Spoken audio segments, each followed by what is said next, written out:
Doctor ortho Ayurvedic oil और capsule, अब दर्द भी घुटने टेकेगा। ओबामा बोले, अमेरिका लोकतंत्र से भटक रहा। ट्रंप सरकार देश को भीतर से कर रही कमजोर। युवाओं से की देश बचाने की अपील।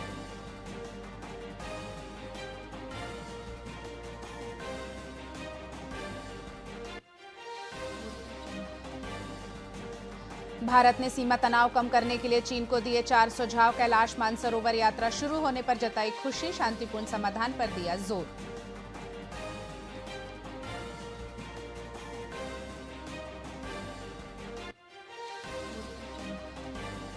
आईसीसी ने क्रिकेट के 6 नियमों में किए बदलाव। टेस्ट में ओवर 60 सेकंड में शुरू करना होगा। 2 वार्निंग के बाद टीम पर 5 रन की पेनल्टी।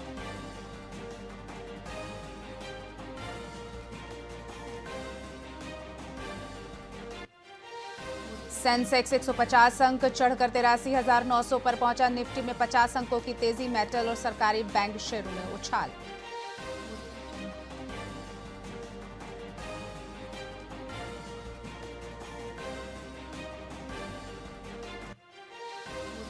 और छत्तीसगढ़ में भारी बारिश का येलो अलर्ट जारी। सूरजपुर रायगढ़ में बिजली गिरने की चेतावनी। बिलासपुर कोरबा में तेज हवाओं की संभावना।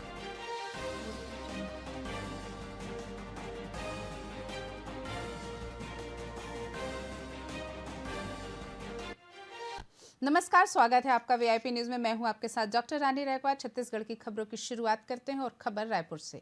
छत्तीसगढ़ के मुख्यमंत्री विष्णुदेव साय ने प्रख्यात हास्य कवि पद्मश्री डॉक्टर सुरेंद्र दुबे के निधन पर उनके घर जाकर श्रद्धांजलि अर्पित की। उन्होंने कहा कि ये समय उनके परिवार के साथ खड़े रहने का है। डॉक्टर दुबे के निधन पर मुख्यमंत्री ने सोशल मीडिया पर गहरा शोक व्यक्त किया। उन्होंने छत्तीसगढ़ी भाषा को वैश्विक पहचान दिलाने वाला बताया।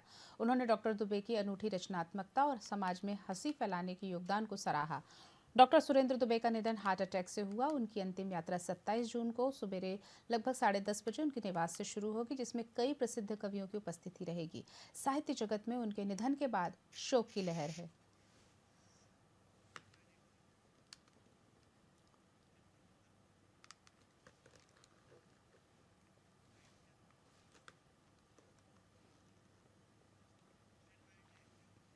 बाघनदी थाना अंतर्गत ग्राम चिरचारी में कार्य का सूचना पटल गिरने से एक 5 वर्षीय मासूम युवांश की मौत हो गई। ये घटना तब घटी जब गांव के बच्चे खेल रहे थे और अचानक सूचना पटल उन पर गिर गया। इस घटना को प्रमुखता से दिखाने के बाद कलेक्टर डॉक्टर सर्वे नरेंद्र भूरे ने ज्वाइंट कलेक्टर सरस्वती बंजारे की अध्यक्षता में 3 सदस्यीय जांच टीम बनाई। इस टीम में पीडब्ल्यूडी और जिला पंचायत के अधिकारी शामिल हैं, जो एक सप्ताह में अपनी रिपोर्ट कलेक्टर को सौंपेंगे। जानकारी के अनुसार ये निर्माण कार्य पूर्व सरपंच सारिका मनीष जैन के समय में स्वीकृत हुआ था, जिसमें 1,67,000 रुपए की राशि आवंटित की गई थी। आरोप है कि पूर्व सरपंच ने निर्माण कार्य में जमकर भ्रष्टाचार किया और सूचना पटल का निर्माण बिना उचित मानकों के किया गया, जिससे ये दुर्घटना घटी। मासूम युवांश के परिजनों ने प्रशासन से इंसाफ की मांग की और दोषियों के खिलाफ कड़ी कार्यवाही की अपेक्षा व्यक्त की है। अब सबकी नजरें इस बात पर है कि जांच के बाद प्रशासन दोषियों पर क्या कार्रवाई करेगा। दबी सोई ना ताने मन चिल्लाई दौड़ दौड़ दौड़ दौड़ तो मैं घर ले सुनो का सांप का भा चिल्ला से दौड़ो दौड़ो कह के तो मैं दौड़ा ते करल जात रहे तो मन कसे डोकरी मार जाई कूदा थे कि ताने से गए तुम्हारे बेटा गिर गिरिज बाबू मैं का करूं तान पोटारे वैसे अब बड़ हुई कर रोज तान में बेहोश हो गए तान मुन्नाती और नतनी नजर के 4 भाटा लेगी 4 भाटा के अस्पताल बंद रही। हाँ वो दिन पूरा बंद रही एतवार के दिन तान वहाँ ले प्राइवेट खोले रहते छोटे मोटे डॉक्टर ते कर लेगी सोई मुन्नाती है तो वो केस में नहीं कर सकूँ भाई नान गाँव ले जाता तुरंत गाड़ी उनके कहे चलानी न तुरंत गाड़ी में नान गाँव ले गए बाबू तो जाके नहीं वहाँ की का अस्पताल इतनी जानो कथे तोर बच्चा नहीं है कि तानो कर मामा हुई कर हुई तो अब बड़े करिज बाबू का कर भी खाना में आपके मुन्नर बदिया भाई ना बाबू मैं का निर्माण कार्य सोसाइटी के अंदर हुआ था और वो किसानों को पानी की व्यवस्था के लिए बोर का स्वीकृति पूर्व में हुआ था। ये निर्माण काम पूर्व में स्वीकृत था, इसलिए पूर्व सरपंच सारिका जैन द्वारा निर्माण कार्य किया गया था। और अभी जो वहाँ पे सूचना पटल जो बनाया गया था वो कहना चाहिए सही ढंग से नहीं बनाया गया था। वो 9 इंच दीवार में बनाया जाता है और वो पार्टीशन दीवार में बनाया गया था। इसी कारण वो भर कर जो सूचना पटल है वो गिर गया। इसमें दबने से एक बच्चे की मौत भी हुई है और हाँ। उसके बाद बताया प्रशासन ने इसमें जांच टीम भी बैठाई है। हाँ, कलेक्टर साहब के द्वारा 3 सदस्य जांच कमेटी का गठन किया गया है और उनके द्वारा भी अभी कहना चाहिए उस संबंध में जांच प्रक्रिया जारी है। सूचना बोर्ड काय का लगा था? ये निर्माण कार्य जो बोर खनन हुआ था उस संबंध में सूचना बोर्ड बनाया गया था। दबी सोई ना ताने मन चिल्लाई। दंतेवाड़ा में आज कांग्रेस कमेटी ने युक्तियुक्तकरण के खिलाफ जोरदार विरोध प्रदर्शन किया। जिला शिक्षा अधिकारी कार्यालय का घेराव करते हुए कांग्रेसी कार्यकर्ता आवरा भाटा दुर्गा मंडप से रैली निकालकर कलेक्ट्रेट पहुंचे। प्रदर्शन के दौरान पुलिस ने उन्हें रोकने की कोशिश की, जिससे हल्की झड़प भी हुई। पूर्व विधायक देवती कर्मा ने आरोप लगाया कि भाजपा सरकार ने 45,000 शिक्षकों की भर्ती का वादा किया था, लेकिन अब 10,000 से अधिक स्कूल बंद करने का ऐलान किया जा रहा है। उन्होंने कहा कि ये निर्णय दूरस्थ क्षेत्रों में शिक्षा व्यवस्था को कमजोर करेगा। जिला पंचायत सदस्य तुलिका ने कहा कि बस्तर को विकास की दिशा में ले जाने के बजाय सरकार इसे बदहाल बना रही है। युवा कांग्रेस के जिला अध्यक्ष गणेश दुर्गा ने इस नीति के कारण बच्चों की पढ़ाई पर पड़ने वाले नकारात्मक प्रभाव की चिंता जताई। इस प्रदर्शन में सैकड़ों कांग्रेसी कार्यकर्ता शामिल हुए, जिन्होंने सरकार के खिलाफ जमकर नारेबाजी की। देश में ट्रिपल इंजन की सरकार बनी है। पूरा भारत देश आप देख रहे हैं, भारत देश के सभी लोग परेशान हैं। और वहीं हमारे छत्तीसगढ़ प्रदेश की बात करेंगे, जब से भारतीय जनता पार्टी की सरकार बनी है लगातार हर वर्ग के लोग परेशान हुए हैं। चाहे वो हम किसानों की बात करेंगे या हम युवाओं की, बेरोजगारों की बात करेंगे। महिलाएं भी पूरे प्रदेश में सुरक्षित नहीं है। कहीं ना कहीं लगातार उन लोगों के साथ मतलब बलात्कार हो रहा है, अपराध हो रहे हैं, बहुत सारी घटनाएं घट रही हैं, उसमें भी कोई कार्रवाई नहीं हो रही है। और हम कहें अब आए तो शिक्षा की बात, जो शिक्षा का जो व्यवस्था है वो बदहाल चल रहा है।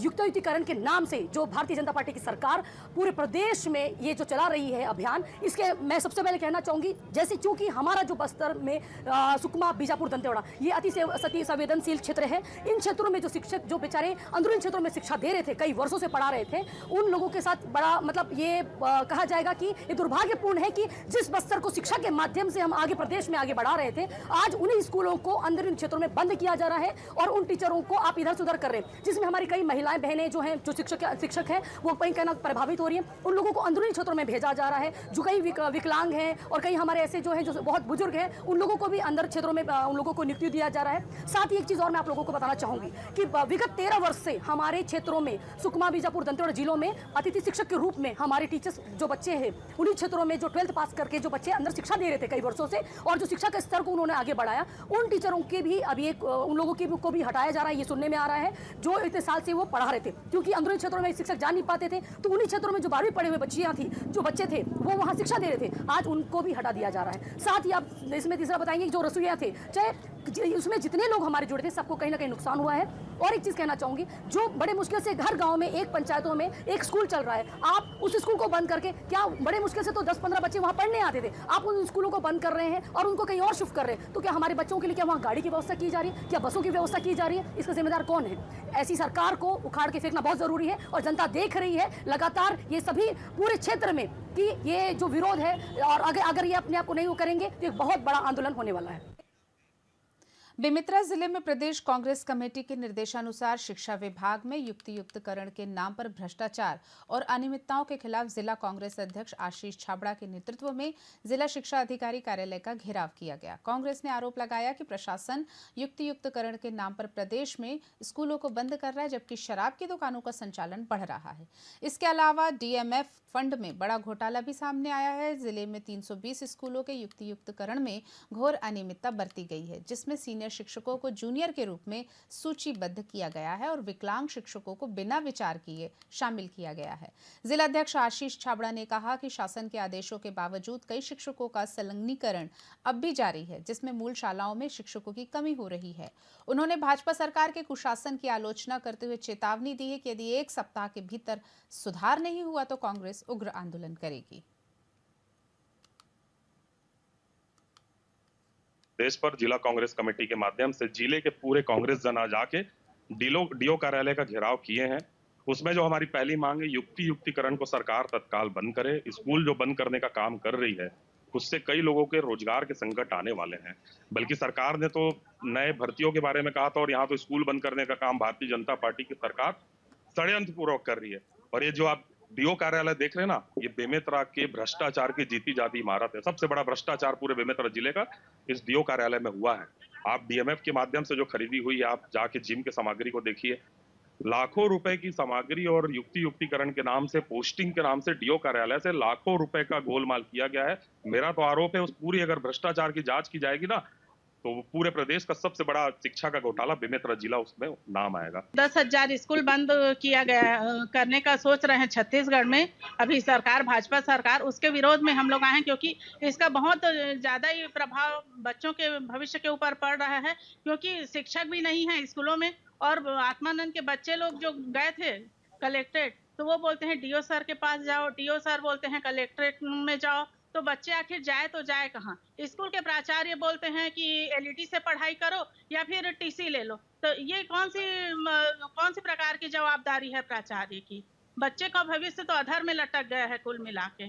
भाजपा सरकार बिल्कुल भी ध्यान नहीं दे रही है, वो केवल फीता काटने, इनॉग्रेशन में ही ध्यान दे रही है, बच्चों के भविष्य के साथ खिलवाड़ कर रही है। वहीं कलेक्ट्रेट वाइन शॉप का निरीक्षण करने जाते हैं, तो इस बात का निरीक्षण क्यों नहीं करते कि बच्चों के भविष्य के साथ खिलवाड़ हो रहा है स्कूल बंद करके? इसके लिए वो निरीक्षण क्यों नहीं करते हैं? जिला कांग्रेस कमेटी के द्वारा आज शिक्षा विभाग से जुड़े विभिन्न मुद्दों को लेकर ज्ञापन दिया गया है। जो ज्ञापन दिया गया है उस पर पूरी तरह से, पूरी संवेदनशीलता के साथ शिक्षा विभाग के बच्चों से जुड़ा हुआ जो भी मुद्दा है उन सब पे सारी कार्रवाई हो रही है, और उसके लिए हम पूरी तरह से रिस्पॉन्ड हैं और हमारी जवाबदेही तय है। इस पे हम पूरी तरह से, जो भी ज्ञापन आया है वो कार्रवाई हो रही है, और इसको हम पूरी तरह से एड्रेस करेंगे और इसका पूरा रिप्लाई देके हम कार्रवाई इस पे करेंगे। छत्तीसगढ़ प्रधानमंत्री आवास योजना की किस्त के पैसों को लेकर हुए विवाद में एक भाई ने अपने ही छोटी भाई की टांगी से हमला कर हत्या कर दी। घटना की जानकारी प्रार्थी मनोहर दास महंत ने पुलिस को दी, जिसके बाद मौके पर पहुंची पुलिस ने शव को कब्जे में लेकर जांच शुरू की। थाना प्रभारी लखनलाल पटेल ने आरोपी धनीराम शिकारी को हिरासत में लेकर पूछताछ की।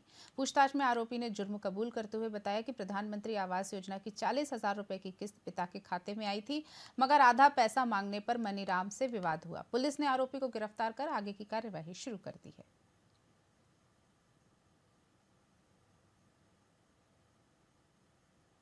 थाना बाराद्वार के कलसरा ग्राम से एक सूचना आई थी कि दो सगे भाइयों के बीच पैसे के बंटवारे को लेकर के एक गंभीर घटना कारित हुई, जिसमें एक भाई की मृत्यु हुई है। जिससे मामला ये स्पष्ट हुआ कि अकलसरा निवासी मनीराम, जिसके साथ वो अपने पिताजी का पालन पोषण करता था, और उसका भाई धनीराम जो कि अलग से रहता था, पिताजी के नाम से प्रधानमंत्री आवास योजना का जो राशि स्वीकृत हुआ था, इसके बंटवारे को लेकर के दोनों भाइयों के मध्य कल विवाद हुआ था। और इस विवाद के दौरान परिवार के सामने ही दोनों भाइयों में से मनीराम को उसके भाई धनीराम ने टंगिया के पासे से सिर पर वार किया और शरीर के कई हिस्से में गंभीर चोट कारित किया था। इस आधार पर उसकी मृत्यु हो गई थी। तत्काल सूचना पर मर्ग इंटीमेशन जांच किया गया, और हत्या का प्रकरण होने से हत्या एवं साक्ष्य छुपाने के आधार पर प्रकरण दर्ज किया गया था। एफएसएल की टीम और थाना बाराद्वार की टीम के द्वारा जो साक्ष्य जुटाए गए थे, आरोपी के पास से जो हथियार इस्तेमाल किया गया था इस घटना में, उसको जब्त किया गया और पर्याप्त साक्ष्य के आधार पर आज इसे माननीय न्यायालय रिमांड प्रस्तुत किया गया है। थाना बाराद्वार के कलसरा दुर्ग के शांतिनगर वार्ड 17 और 18 में स्थित एक बड़े तालाब में लाखों मछलियां और जलीय जीवों की मृत्यु ने स्थानीय निवासियों को आक्रोशित कर दिया। स्थानीय लोगों का आरोप है कि पार्षद ने तालाब में खरपतवार नाशक दवाई डालकर इस गंभीर स्थिति को उत्पन्न किया है। स्थानीय निवासियों का कहना है कि पार्षद की लापरवाही के कारण न केवल जलीय जीवों को नुकसान पहुंचा है, बल्कि ये घटना पर्यावरण पर भी नकारात्मक प्रभाव डालती है। उन्होंने इस मामले की जाँच की मांग की है और पार्षद के खिलाफ कार्यवाही की अपील की है। स्थानीय लोगों का मानना है कि मछलियों की मौत से सही कारणों का पता लगाने के लिए उचित जांच आवश्यक है और दोषियों को कठोर सजा मिलनी चाहिए।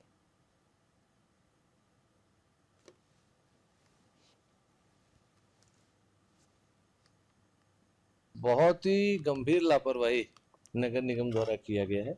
किसके कहने से दवाई डाली गई, क्यों डाली गई, कितनी मात्रा में डाली गई, ये प्रश्न है इसमें। तालाब सफाई के और भी बहुत उपाय हैं। नगर निगम द्वारा पॉन्ड क्लीनर खरीदा गया हमारे कार्यकाल में, जो जलकुंभी और सफाई के लिए उपयोग में आता है।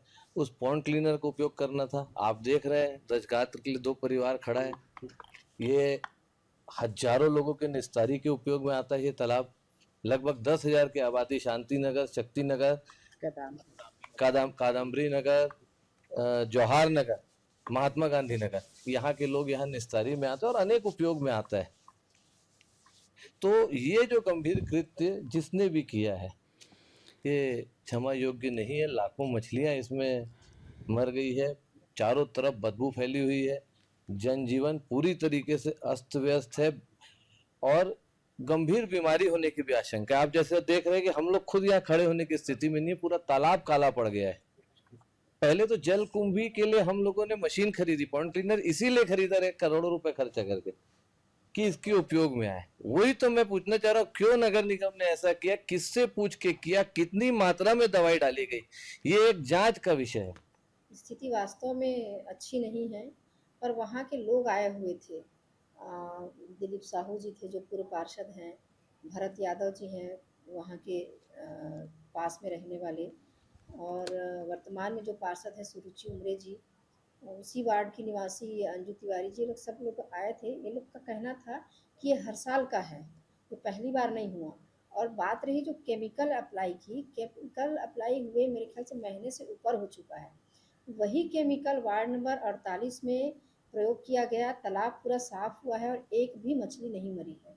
तो मुझे नहीं लगता है कि 1 महीना से ऊपर जो केमिकल को यूज़ किया गया है उसका आज परिणाम दिखेगा मछलियों पर। वहाँ के लोगों का कहना है कि काफ़ी दलदल हो गया है, सफाई नहीं हुई है और गर्मी उमस का जो रहता है, मछलियाँ जो नीचे जो जड़ें हैं इसके जलकुंभी वगैरह के, उससे फंस के मरती है, इस तरह से मुझे ऐसा लग रहा है। तो तालाब की सफाई होगी और पानी 1-2 दिन में पूरा खाली किया जाएगा।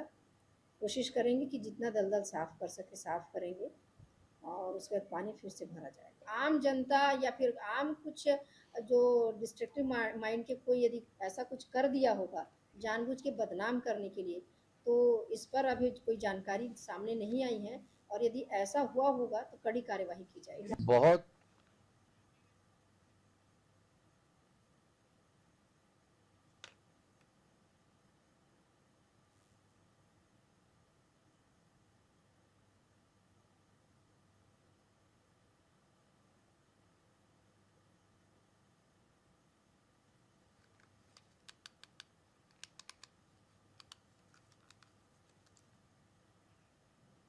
छत्तीसगढ़ की खबरों में फिलहाल इतना ही। ताज़ा तरीन और खबरों के लिए देखते रहिए VIP न्यूज़। नमस्कार।